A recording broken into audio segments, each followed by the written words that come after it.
פעם לא אהבתי ללכת ללימודים, זה היה יום ארוך וקשה, שלמדנו אותם מקצועות וזה היה קצת משעמם.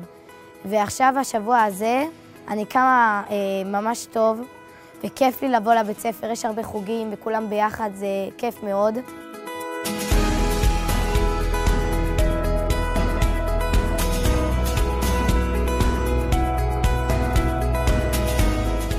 אנחנו עכשיו באמצע שבוע התנסות של מהלך מאוד מיוחד שקשור ללמידה משמעותית.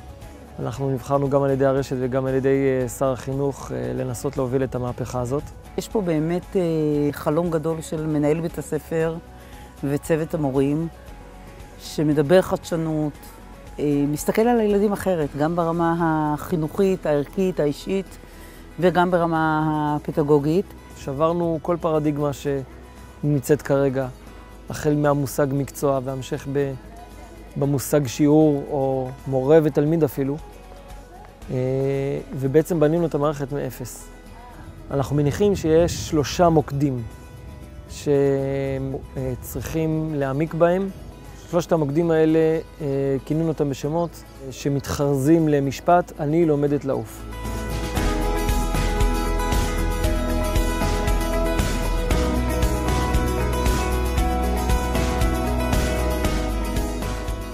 סדר היום בכל יום מתחיל בהתמקדות באני, לפי שכבת הגיל, עם מחנכת הכיתה.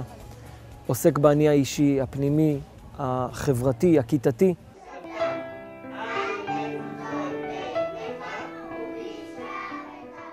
אנחנו כל הזמן באות מתחילות את הבוקר בתפילה. אחרי תפילה אנחנו לומדות שירי תודה. אלוהים נתן לך ומתנה, דבר גדול דבר נפלא. אנחנו שרות את השירים עם שירי תודה בגלל שלמדנו על תודה ואנחנו שרים שירי תודה על מה שהשם נתן לנו בעצם. צריך להגיד תודה על כל דבר, תודה.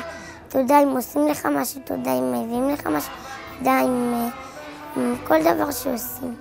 אפשר להגיד תודה גם על מה שאין לי, כי אומרים תודה על זה שאין דבר כזה מפלצות בעולם. אין דבר כזה, אז אומרים תודה.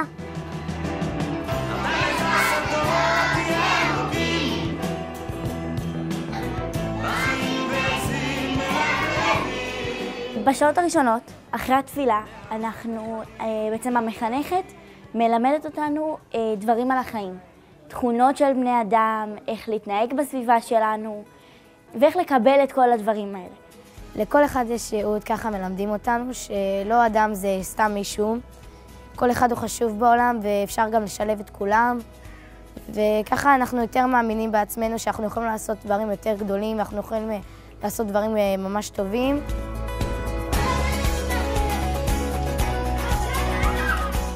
אנחנו בונות פה מגדל של לגו. כל בת צריכה לשים את הקוביה שלה, ואסור שהמגדל ייפול. בכיתה המורה משתדלת לגבש אותנו, ואנחנו מתגבשות ככל שאנחנו משחקות יותר ויותר.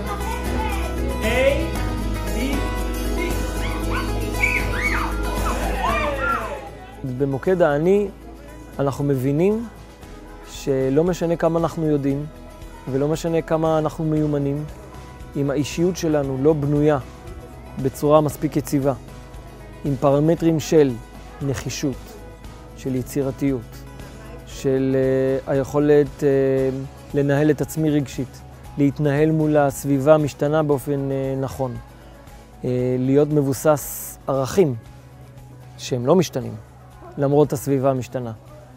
אם אין לי את הנתונים האלה, גם אם אני מאוד מאוד מוכשר, בסופו של דבר מידת ההצלחה תהיה חלקית מאוד. אחרי השיעור של האני, למדנו שצריך להקשיב ולתמוך אחד בשני, וגם אם מישהו נופל, אז כל הקבוצה נופלת איתו, ולכן צריך לעזור לו ולהרים אותו, וככה גם אתה מרים את עצמך.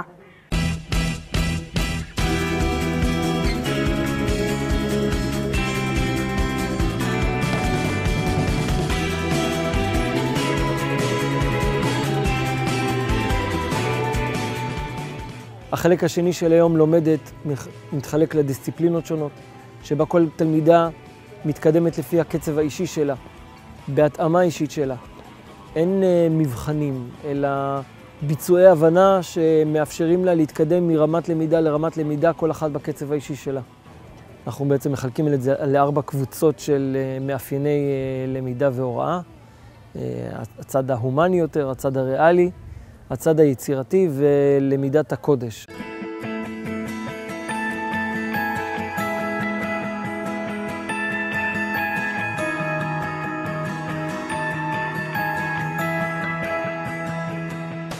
החלק השלישי של היום, על העוף, אנחנו מחולקים לקבוצות רב-גילאיות.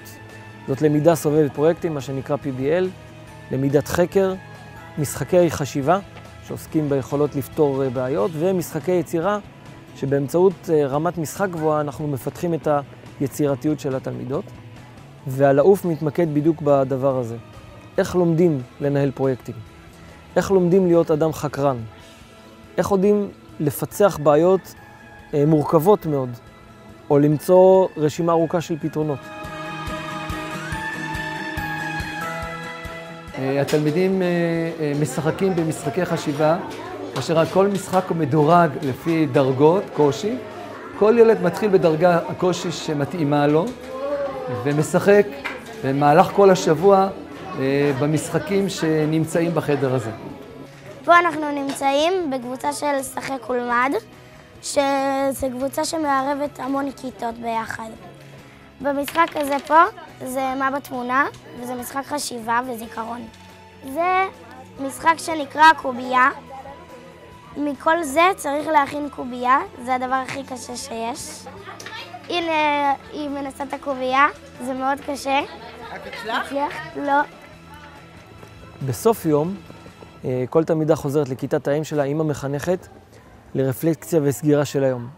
מאוד מהותי לשאול את עצמי, מה למדתי היום?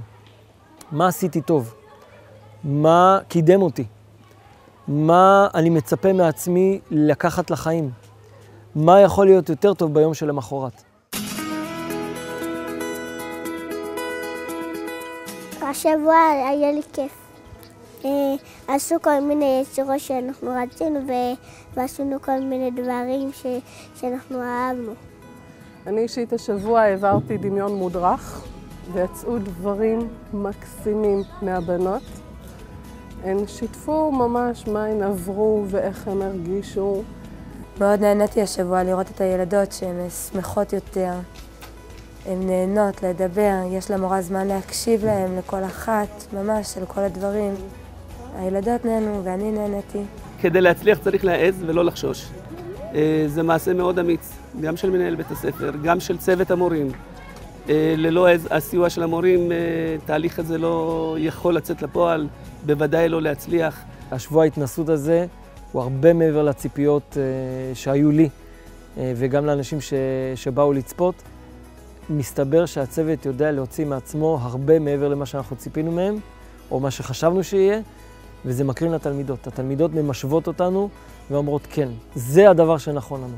בכל כיתה וכיתה שנכנסנו, הרגשנו שקורה משהו חדש, שמדבר, שאוהבים אותו, ואני מקווה שנתברך בעוד הרבה מנהלים שחולמים אחרת, מורים שמוכנים להתנסות לטובת הילדים שלנו והעתיד.